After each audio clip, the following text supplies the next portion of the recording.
fall of the Berlin Wall and the Iron Curtain marked the end of the last geographic, political and economic barrier to the total expansion of free markets. Every nation in the world, except at the moment North Korea and the Island Museum of Cuba, has been seized by a process, sometimes dramatic and violent, of political, economic and social homologation. This process involves even countries apparently very distant, not only geographically but also culturally, like China, India and the entire Islamic world. China in particular, in spite of the fact that it is trying to preserve, although not for long, its totalitarian political structures, is launching itself, just like India, into a new process of economic globalization of surprising size and scope. Nevertheless, even while these nations are trying to become great economic powers, their roles are, and will be, at most, simply that of privileged players in an international economic system which has no epicenter or commanding capital city, but instead has only an infinite number of fluctuating nodes, connected through a network of multinational corporations whose functional structures have no nucleus, no orbits, and no fixed geographical position.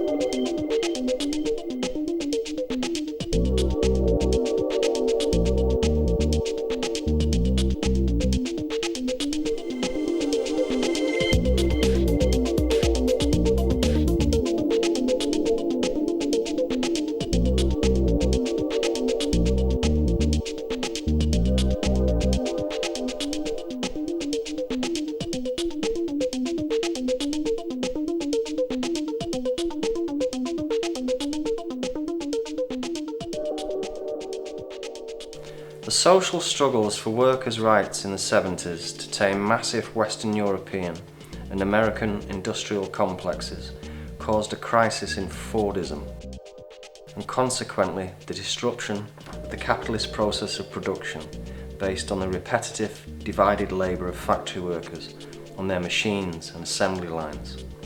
From the 80s on, through the decentralisation and destructuring of production due especially to innovations in technology in the digital era, an economic form of interrelationships developed and materialised, which Marx defined in his Grundrisse, entitled Foundations of the Critique of Political Economy, as general intellect.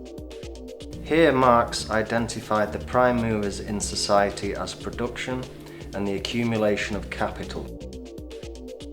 Marx's law of value, still valid in factory settings, which states that the value of a product comes from the amount of time and labour required to create it, and which served as reference for the economic critique of Taylorism until the 70s, has today been surpassed by the new tendencies of capitalist development. Today we face a cognitive capitalism, i.e., an economic form which mainly and directly in the organisation of production employs a more flexible worker, one who can cross every area of expertise, both of society and of life in general.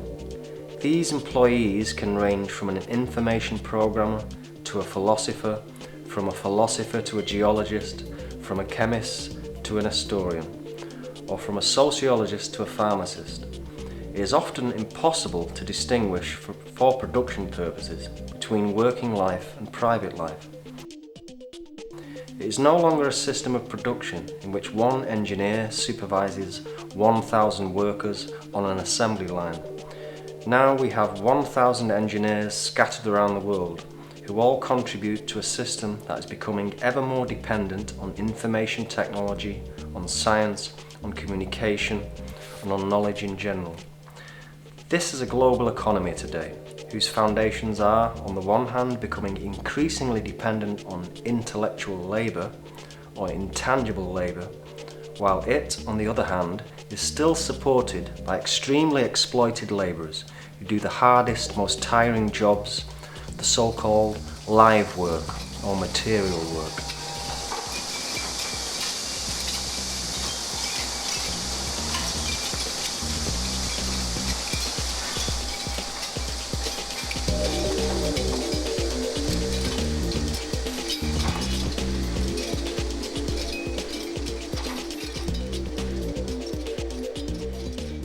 China and India, due to their demographic, historical and cultural characteristics, possess a massive army of manual as well as intellectual labourers. This army of surplus labour can offer high output at very low cost, and it is, for now, prepared to offer its physical fatigue as well as its great intellectual creativity for a low salary and very few benefits. This is the secret behind these countries' unprecedented economic expansion, which, over the last 2 decades, has allowed them to approach the economic standards of the West.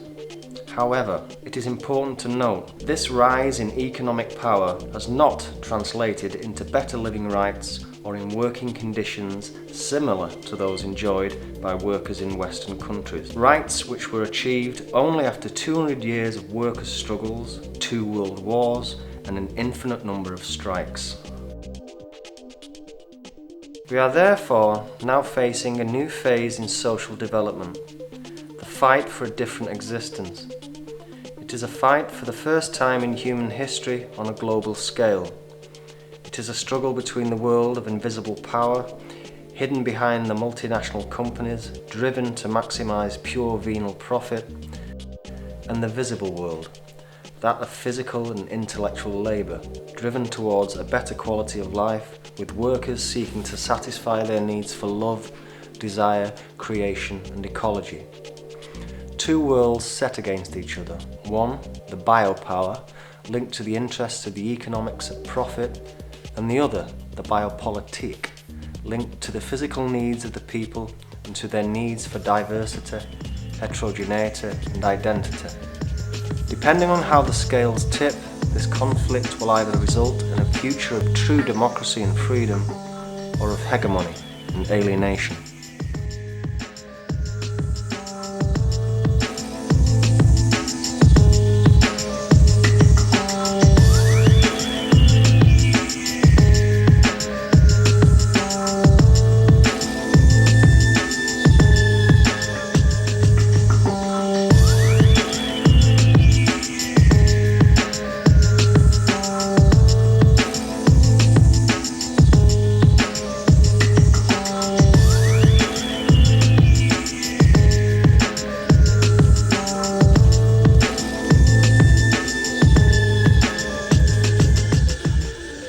Globalization of the 21st century is fundamentally different from the colonialism and imperialism of the 20th century.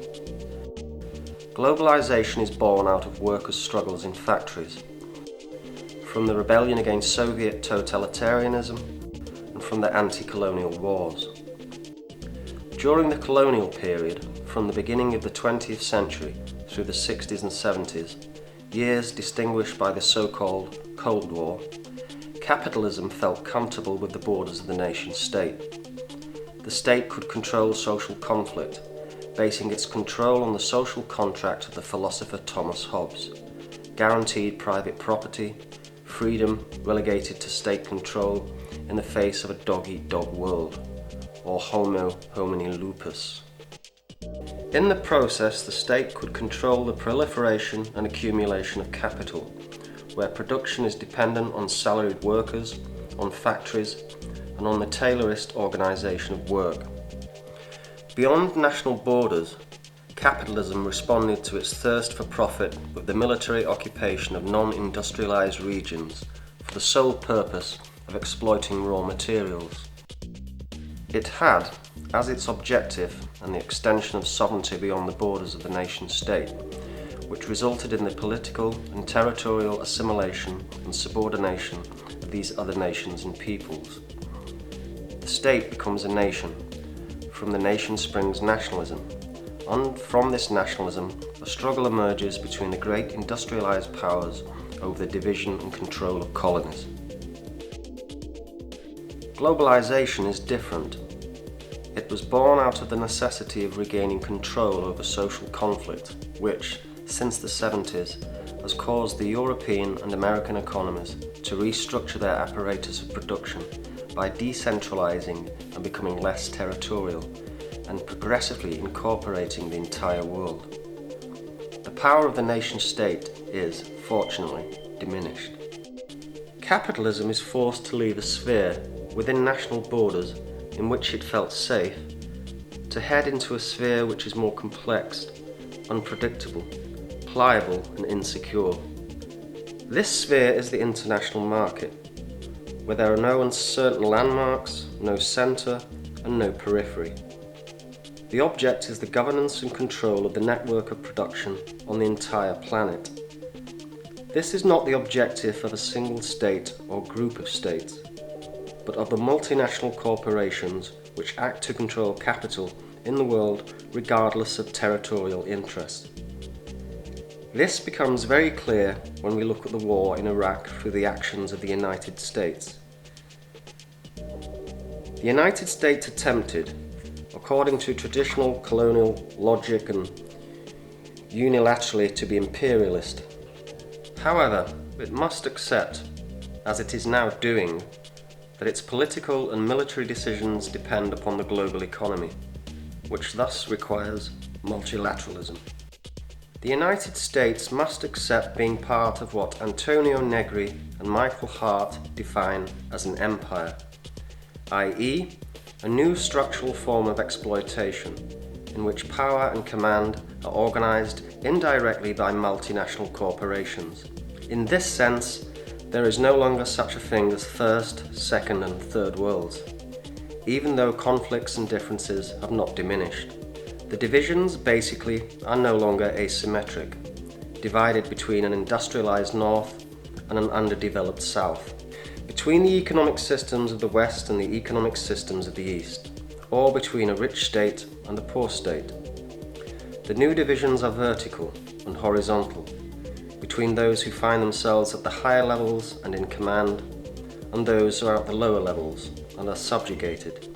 It is between those interested in conquering living spaces, the domains of the body, love, diversity and peace, and those who control hegemony, even with war, and make themselves despots within a Manichean view of the world.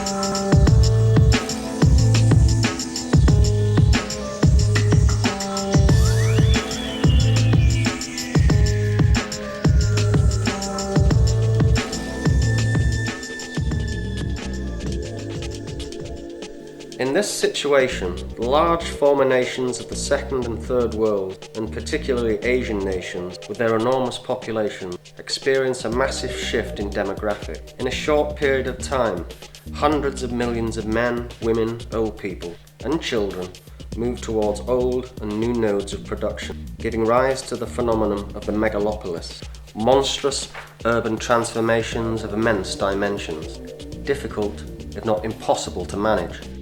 Millions of living quarters spring up like mushrooms to give shelter to the multitudes these cities attract. Many traditional neighborhoods are razed, and within a few years, massive groups of skyscrapers take their place. On their top floors, intellectual labor. The lower floors are for the working class, and the extremely poor are relegated to slums. And so we see the problems of the masses living in Beijing or Shanghai are the same as those of the masses living in Paris, Milan, New Delhi, San Francisco, Cairo, Mexico City, and Sao Paulo. To cite just a few of these huge metropolises, this is how we encounter parts of the third world in the first world, and parts of the first world in the third world.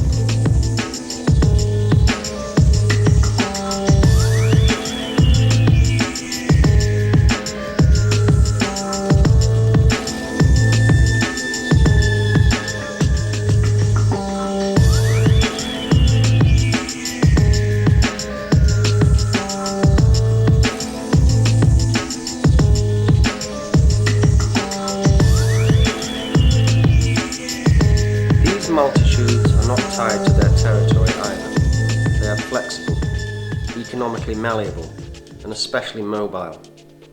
On the one hand, we witness massive migration within the same cultural and geographic context, from the rural areas to the industrial areas. And on the other hand, we witness a continuous exodus, multi-directional and multicultural, of intellectual work as well as manual labour, regardless of the historic boundaries of nations.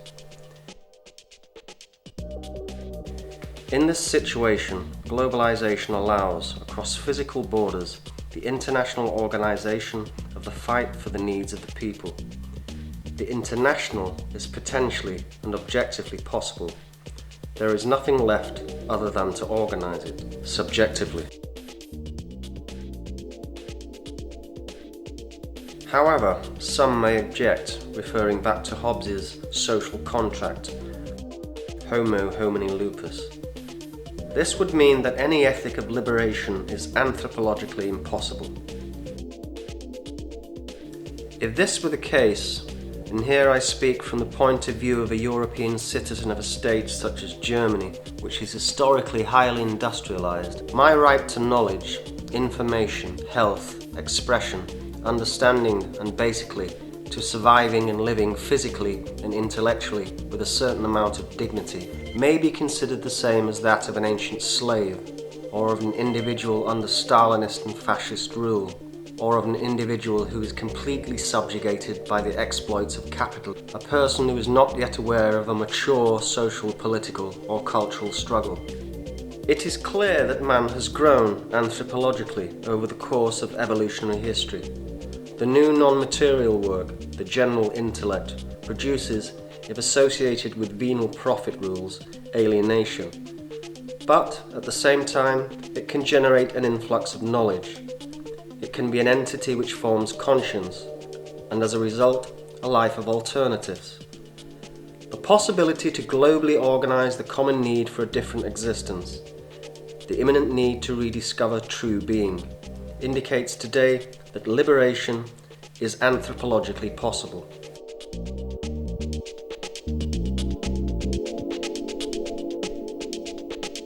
Good afternoon, ladies and gentlemen. Now the elevator at a speed of 7 meters per second is taking you to the atmosphere at 263 meters high.